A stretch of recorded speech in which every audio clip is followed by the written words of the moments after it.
হতাম যদি ফুল, সুগন্ধ ছড়াতাম দূর, এই জীবনের সমস্ত ব্যথাগুলো করে দিতাম দূর।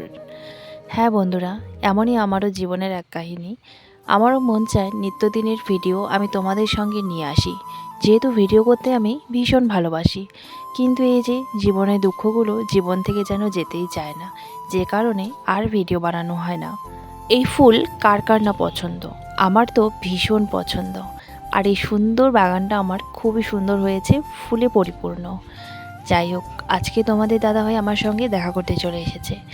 আর অনেক কিছুই আমাদের দুজনের মধ্যে গল্প ছিল, সেগুলোই আমরা এখানে বসে বসে করছিলাম। এখন যদি আমি এই দুঃখ নিয়েও ভিডিও করা শুরু করি, অনেক মানুষের নজরে লেগে যায়। তাই তখন ভাবি যে না, আর ভিডিওই করব না। তখন মনে হয় জীবন থেকে সব ব্যথা আগে দূরে সরে যাক, তারপরেই ভিডিও করব। কিন্তু এই জীবন থেকে ব্যথাগুলো যেতেই চায় না। তাই বলে কি আমি আমার নিজের স্বপ্ন, নিজের সুখ সেগুলোকে বিসর্জন দেব? আমার ভাই একটু ভিডিওতে নিলে সবসময় এরকমই আর কি করে। তো যাই হোক বন্ধুরা, সবাই ভালো থেকো, টাটা।